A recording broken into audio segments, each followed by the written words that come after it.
Bonjour à tous et bienvenue sur Usitility. Aujourd'hui, nous allons voir comment jouer à Gorebox sur PC en utilisant le tout nouveau BlueStacks 5, qui est conçu pour une vitesse fulgurante et une action de haute intensité. Nous pourrons facilement télécharger et installer Gorebox et profiter du jeu sur notre PC Windows avec un clavier, une souris et un grand écran grâce à BlueStacks 5, qui est l'émulateur Android que nous recommandons pour jouer à Gorebox. Alors sans plus attendre, passons à l'action.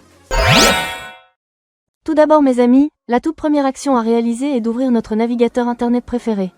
Nous avons ouvert à l'écran celui que nous utilisons le plus. Passons à la prochaine URL que je mets en évidence avec du vert. Vous la voyez sur cet écran. Vous n'avez pas besoin de saisir cette URL, parce qu'il y a un lien cliquable dans la description de cette vidéo et dans le tout premier commentaire épinglé. Une fois que nous avons cliqué ou double-cliqué sur le lien, nous arrivons là sur le site internet de BlueStacks, qui est simplement l'émulateur pour Android que nous allons utiliser pour lancer à Gorebox sur PC. Comme vous pouvez le voir à l'écran, l'usage de cet émulateur Android présente plusieurs avantages.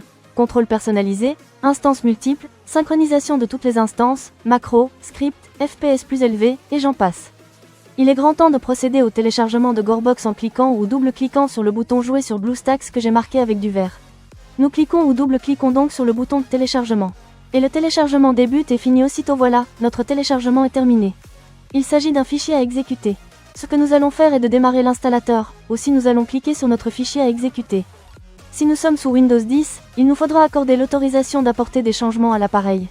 Nous devons répondre oui. Je minimise ce navigateur pour bien mieux accéder à l'installateur. Le logiciel d'install est très sommaire.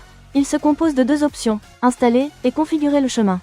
Je vous explique l'utilité de configurer le chemin. Il vaut de cliquer dessus. Et nous remarquons que nous avons ici accès au chemin exact où l'émulateur sera installé.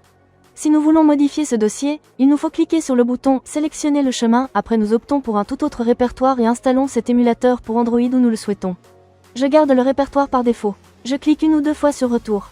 Et je double-clique sur « Installer ». Voilà, ça se lance. Cette installation a commencé puis elle va effectuer le téléchargement de ces MOS qui sont affichés sur cet écran. Lorsque vous le téléchargerez, il y aura plus ou moins de mégaoctets, c'est normal. La vitesse pour le téléchargement peut être plus ou moins véloce, en fonction de la internet et de la disponibilité des serveurs de l'émulateur Android. Maintenant, c'est très rapide. Le téléchargement est terminé, et on passe maintenant à la phase d'installation. Avec BlueStacks 5, vous pouvez même réduire l'utilisation de la RAM en un seul clic. C'est particulièrement utile si vous rencontrez des problèmes de performance. En outre, vous pouvez activer le mode écho pour profiter d'une utilisation du CPU réduite de 87%, d'une utilisation du GPU réduite de 97% et d'un multitâche plus facile. Comme vous pouvez le constater, BlueStacks 5 est conçu pour offrir stabilité et performance lors de longues sessions de jeu. L'installation est déjà terminée pour moi. Maintenant, l'émulateur Android a démarré de lui-même. Comme vous pouvez le voir, en bas, on peut voir cette barre de progression qui va se remplir ensuite quand elle arrive à la fin. L'émulateur Android se lancera pour la toute première fois. En fait, l'émulateur Android s'est déjà lancé, le voilà pour la première fois. Avant de poursuivre, comme vous le voyez, il a créé deux icônes là sur le bureau de ma machine de test. Le BlueStacks est là, le BlueStacks multi-instance. Dans quelques minutes, vous verrez que l'icône BlueStacks est la seule qui nous concerne. Chaque fois que nous aurons besoin d'exécuter Gorebox sur notre ordinateur Windows, nous ferons un clic sur cette icône et démarrerons cet émulateur pour Android. L'icône BlueStacks multi-instance vous permet de lancer plusieurs instances d'émulateur. Et avec le nouveau gestionnaire multi-instance amélioré de BlueStacks 5 en mode écho, les joueurs peuvent exécuter plus d'instances de jeu plus rapidement et avec moins de lag. Passons à la phase suivante, qui se trouve être indispensable, il s'agit de l'accès au Google Play Store. Pour ce faire, nous allons nous rendre ici, System App, après nous double-cliquons. Et nous devrons double-cliquer sur Google Play Store. Comme vous l'avez constaté, le Google Play anciennement nommé Android Market s'est lancé. À compter de maintenant, nous devrons nous connecter. Maintenant que nous sommes arrivés à cet endroit, nous sommes tenus de faire la prochaine étape qui sera obligatoire. Par conséquent, nous double-cliquons sur « Connexion ». Maintenant, il marque « Check-in info ». Il arrive de temps en temps que ça reste bloqué sur ce stade et donc que cela n'avance plus. Si c'est le cas, vous devrez essayer de vous identifier dans quelques heures et le souci sera sans doute réglé. Maintenant, il nous faut taper notre adresse mail plus notre mot de passe. Cette adresse email devra être une adresse email Gmail ainsi que le mot de passe correspondant. À titre d'exemple, vous pouvez utiliser exactement la même adresse email que celle que vous utilisez habituellement pour vous connecter à votre compte YouTube. Je vais par conséquent taper mes emails et mots de passe et je reviendrai dès que cela sera fait. Voilà, les informations ont été saisies. Désormais Google le géant nous accueille et nous propose ses conditions d'utilisation. Nous sommes OK pour donner notre accord en cliquant sur le bouton « J'accepte ». Ensuite, il nous invite à garder nos sauvegardes sur le cloud. Vous pouvez laisser la case cochée aussi, ceci créera une copie des données de cet appareil MULE sur G Drive. Je ne vais pas cocher la case, mais libre à vous de la cocher. On double-clique simplement sur « J'accepte ». Google Play sera démarré par défaut et sans intervention de notre part. Dans le but d'installer ce jeu ou une toute autre appli Android, il nous faut faire un tour sur le bureau de l'émulateur Android en double-cliquant sur l'icône marquée en vert. Désormais, puisque nous avons accédé au bureau de l'émulateur Android, nous découvrons que nous pouvons utiliser le bouton Installer le jeu.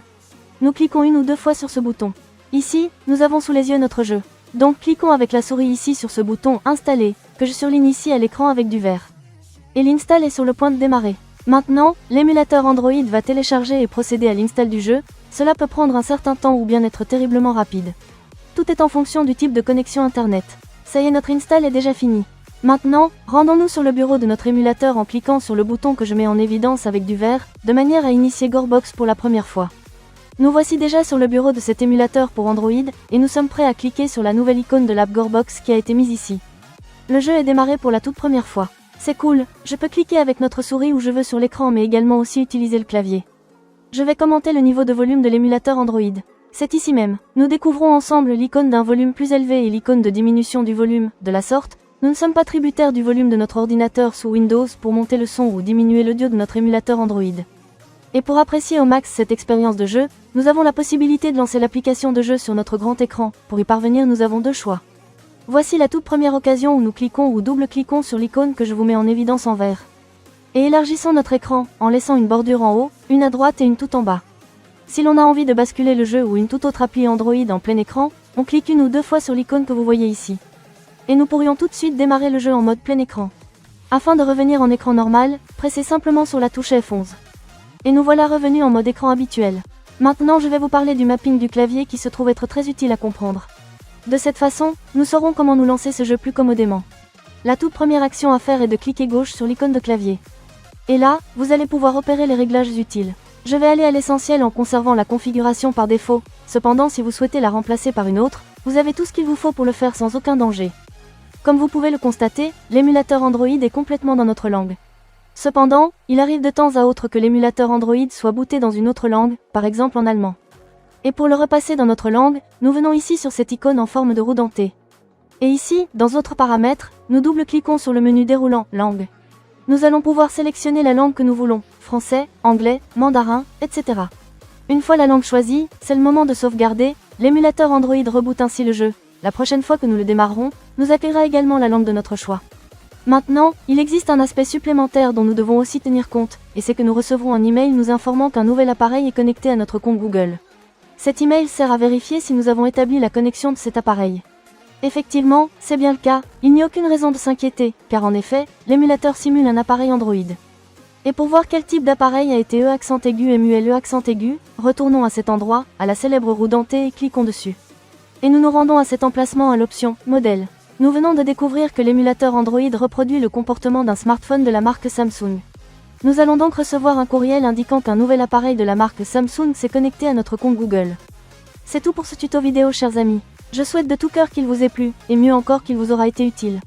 Si c'est le cas, donnez-lui un bon like, abonnez-vous. Et si vous souhaitez laisser un commentaire, des questions à me poser ou bien des suggestions, laissez-les dans la boîte de commentaires en bas de la vidéo. Cliquez gauche sur l'une des vidéos qui s'affichent sur votre écran et on se retrouve dans les prochaines vidéos. A plus.